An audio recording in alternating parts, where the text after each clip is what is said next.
로마서 12장 1절로 2절 말씀 우리 같이 읽겠습니다. 그러므로 형제들아 내가 하나님의 모든 자비하심으로 너희를 권하노니 너희 몸을 하나님이 기뻐하시는 거룩한 산 제물로 드리라.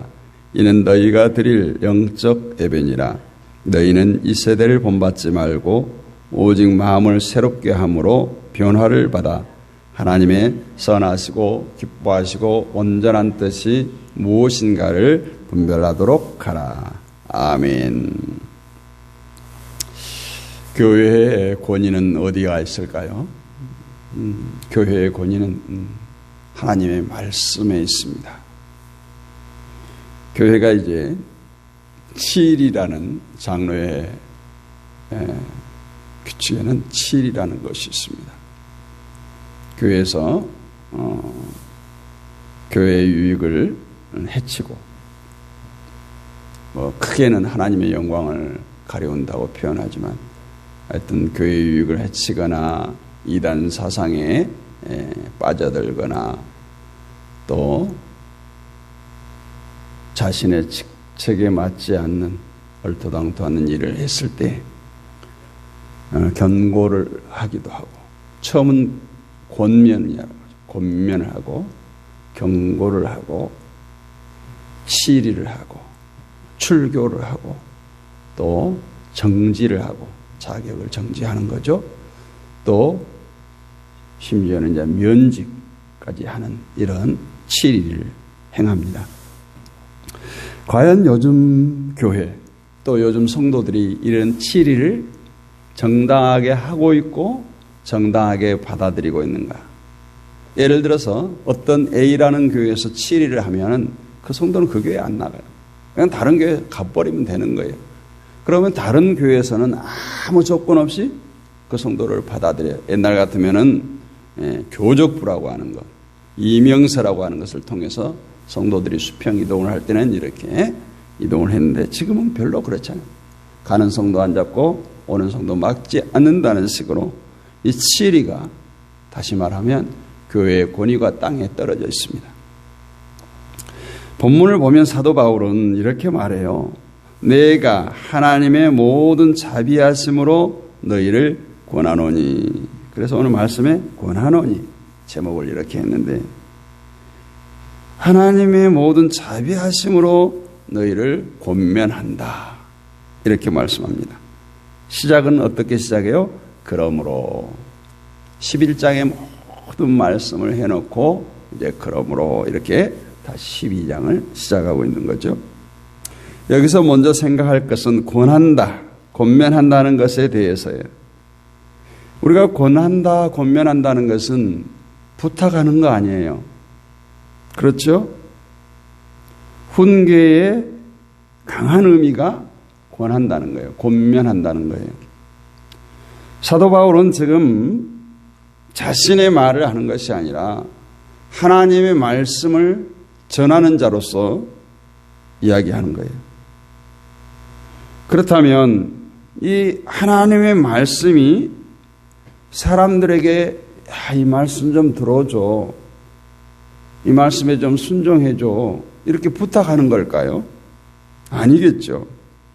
하나님의 말씀은 항상 우리를 책망하고 훈계하고 권면하는 이런 위치에 존재하고 있습니다.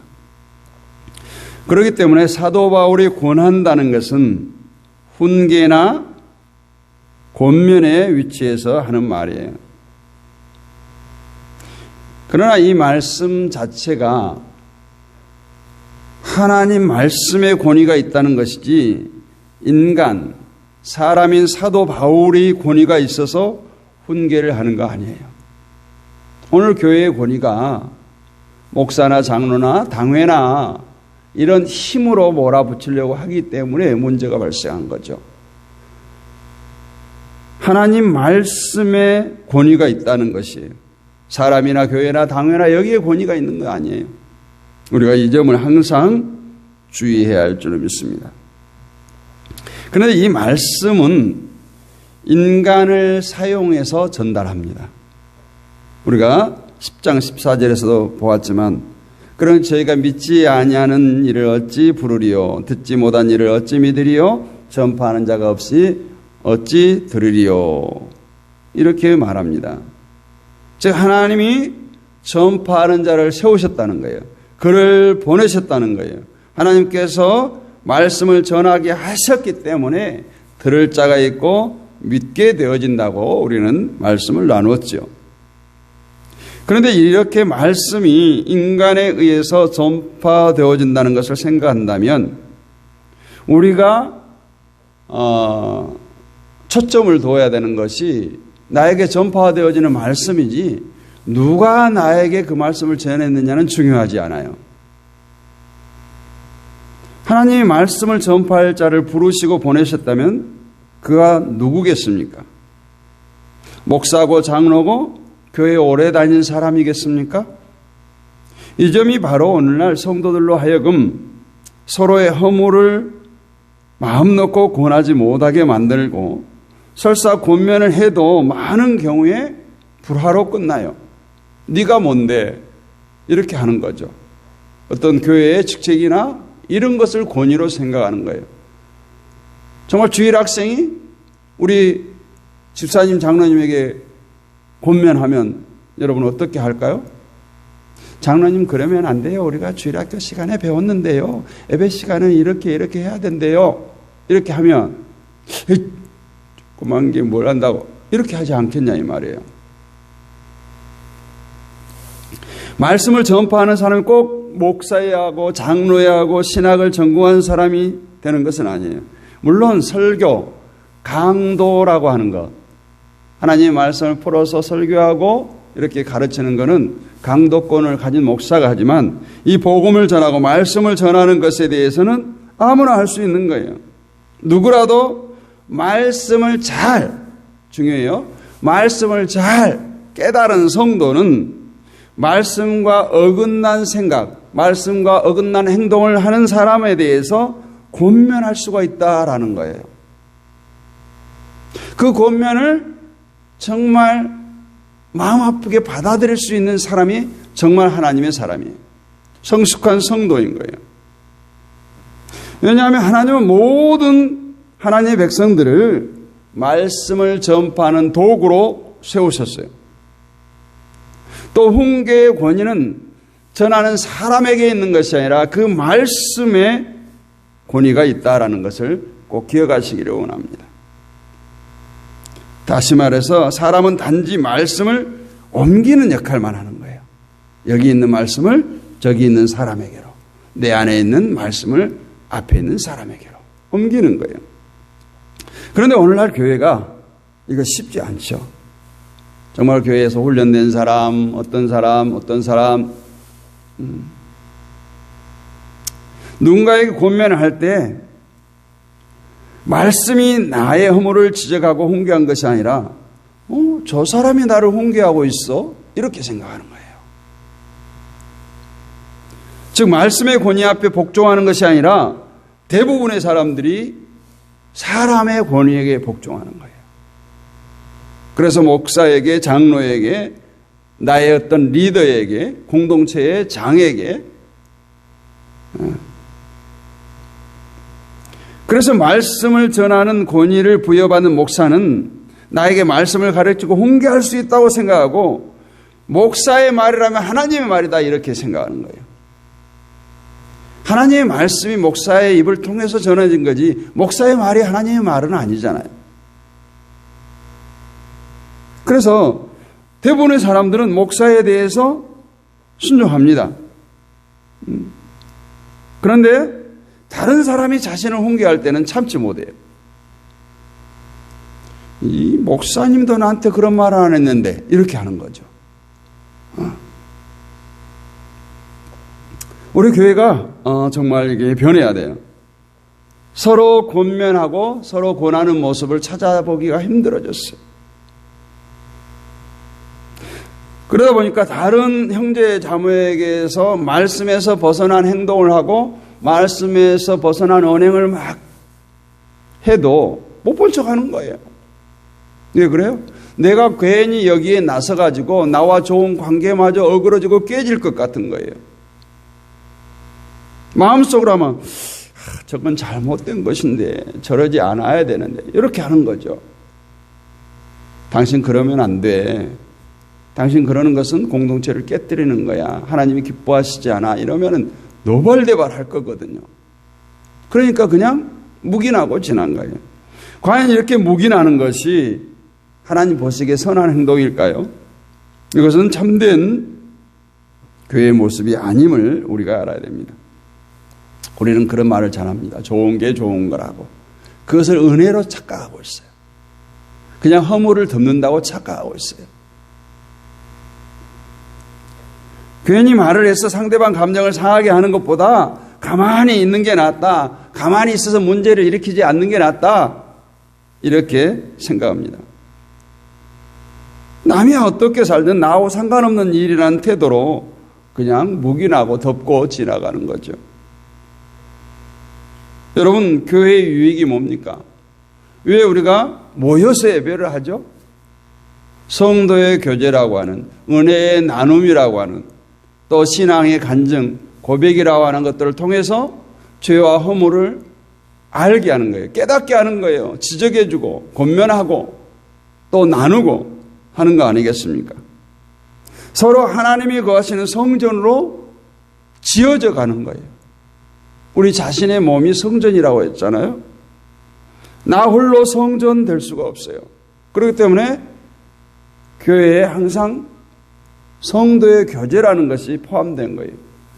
말씀, 찬양, 기도, 성도의 교제. 뭐 봉헌도 들어가지만 나 홀로 그리스도의 몸이 될 수 없어요. 함께해요.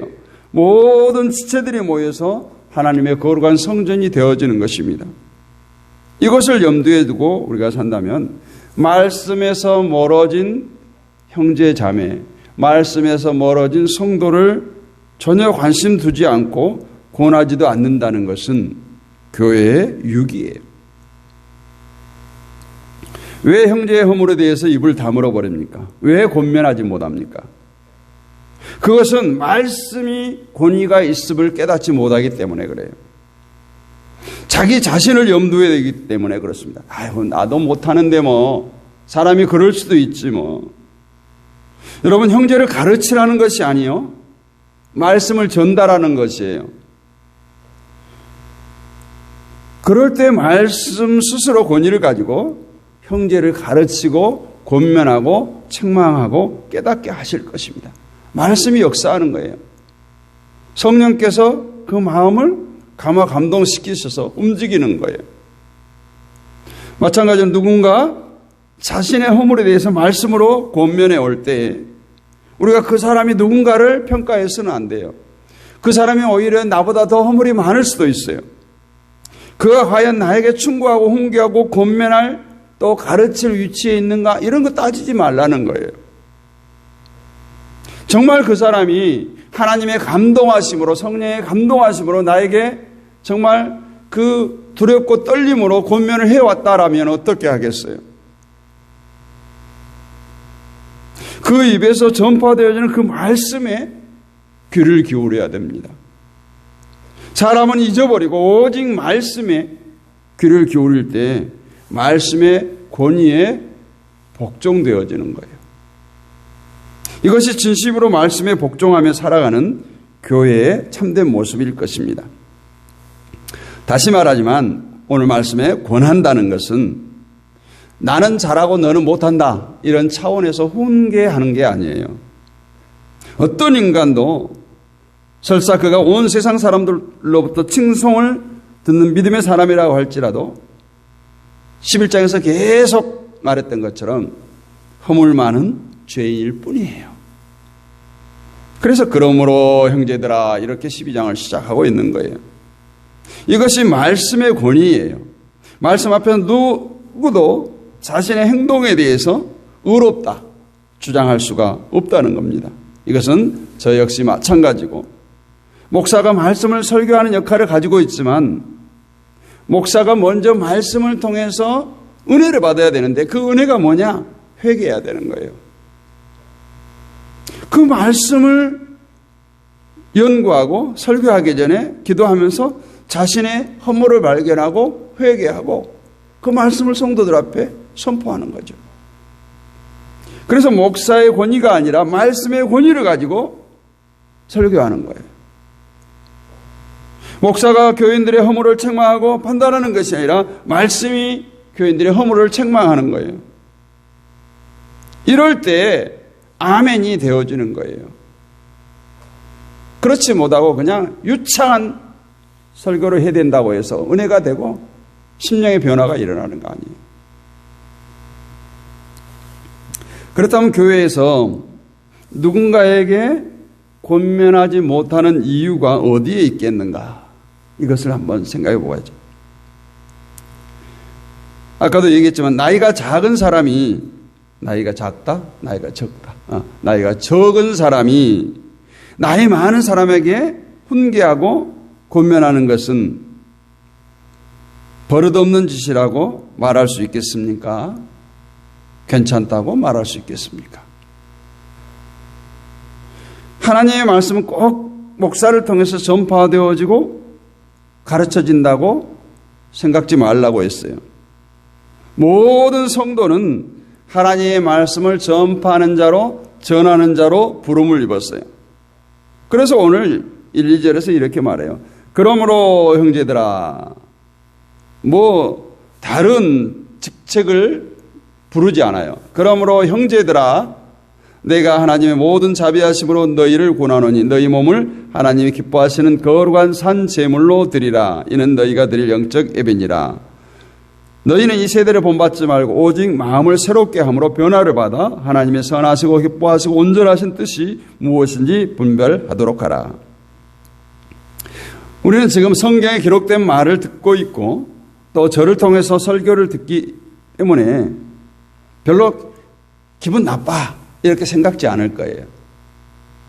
그러나 제가 오늘 설교한 이 말을 우리 자녀들이나 또 우리 학생들이 나에게 한다면 어떤 생각이 들겠습니까? 솔직하게. 목사의 설교가 아니고 다른 젊은 학생이 나이 어린 자가 와서 이런 얘기를 하면 말씀의 권위가 있어야 됩니다. 장로님 그러면 안 되고요. 장로님이 어떤 세상의 지위는 다 내려놓고요. 말씀의 권위로 가르치고 훈계하셔야 됩니다. 이렇게 하면 어떻겠어요? 참 받아들이기 어렵겠죠.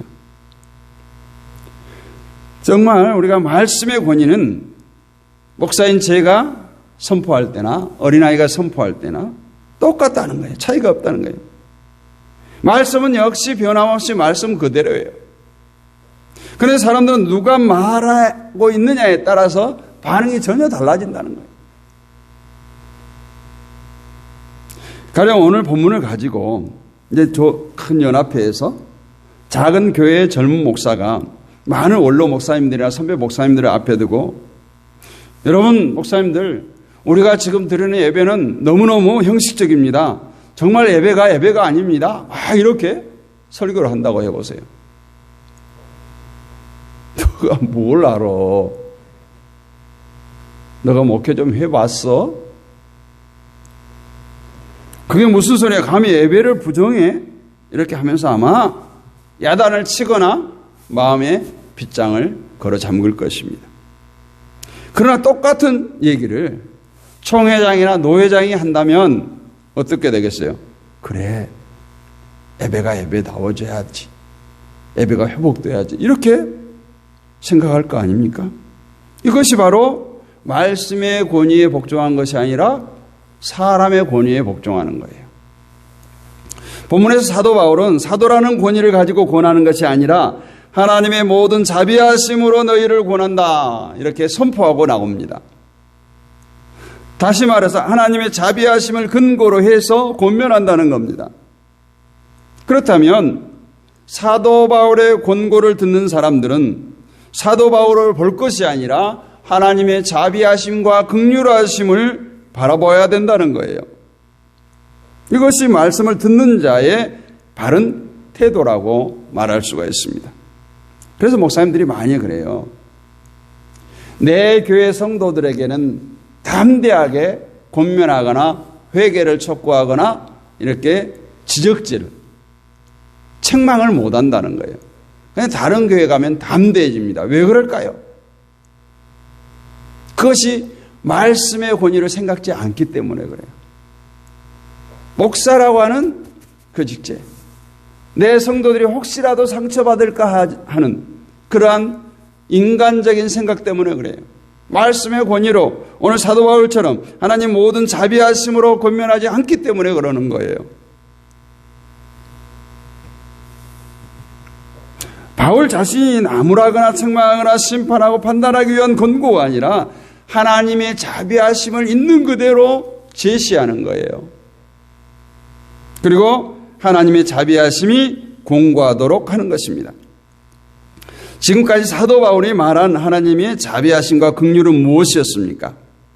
계속 11장에서 복음에 순종치 않은 자로서 심판을 받아 멸망에 처해져야 될 마땅한 우리가 그리스도 예수 안에서 의로 말미암아 구속함을 입었다는 거 아니에요? 그것을 계속 필요가면서 거기에 맞게 살아라는 거예요. 예수님께서 너를 위해서 죽으셨어. 그런데 왜 너가 예수님 안에서 살지 못하고 예수 밖에서 그렇게 살려고 허둥대고 발버둥 치는 거야. 이렇게 권면한다는 거예요. 이처럼 하나님의 자비와 긍휼이 우리를 권고한다면 우리는 그 권고 앞에서 하나님의 자비하심과 긍휼로서 살아가지 못하는 허물을 발견하게 될 것이고 우리가 통에 잡아가고 회개하게 될 것이고 그 허물조차도 용서하시는 예수 그리스도의 십자가를 내세우며 새롭게 살아가고자 하는 그런 다짐, 결단을 하지 않겠습니까? 우리의 위에서 우리를 권고하는 것은 오직 하나님의 말씀뿐입니다. 저도 여러분과 같이 똑같은 위치에서 다만 그 말씀을 전달할 뿐이에요. 다만 목사가 자신을 높은 위치에 두고 아래를 향해서 설교한다면 그것은 아무리 정열적이고 힘있는 설교라고 할지라도 아무런 의미가 없는 그냥 인간의 유창한 소리에 지나지 않을 것입니다. 우리가 말씀을 가지고 권하는 것이 아니라 말씀이 우리를 사용해서 스스로 하나님의 백성을 찾으면 그렇게 권해지는 거예요. 이것을 염두에 둔다면 우리가 권면할 때 쉽게 하겠습니까? 말씀을 묵상하겠죠. 말씀을 생각하겠죠. 아니, 성경 어디 한 구절이라도 찾아봐서 이 말씀으로 권면을 해야 되겠다. 말씀을 의지하겠죠. 그리고 기도하겠죠. 그냥 내 감정대로 툭툭 던지는 그런 권면이 아니라 오늘 대사도가 그랬던 것처럼 하나님의 모든 자비하심으로 서로를 권면하고 권면의 유익함을 누릴 수 있는 저와 여러분이 되기를 주님의 이름으로 축복합니다. 오늘 하나님의 자비의 마음으로 권하라는 것은 하나님의 자비하심이 어떠하고 긍휼이 어떠한가를 전하라는 거예요. 그럴 때 하나님의 자비하심과 긍휼하심은 자기 백성을 찾을 것이고 자기 백성을 권면할 것입니다. 따라서 권면은 내가 하는 것이 아니라 하나님께서 하시는 것이다. 나는 도구로 스피커로 사용될 뿐이다. 이런 생각을 해야 됩니다. 그래서 권하는 자나 권면을 받는 자나 사람의 말로 받지 아니하고 하나님의 긍휼과 자비하심이 권하는구나 하고 감사함으로 주고받는 우리가 되기를 원합니다. 그래서 주님 오늘 또 나를 써주옵소서. 주님 오늘 또 나를 말씀의 도구로 사용하시옵소서. 이런 결단으로 이러한 마음으로 이 새벽에 우리가 하나님 앞에 무릎 꿇는 저와 여러분이 되시기를 주님의 이름으로 축복합니다.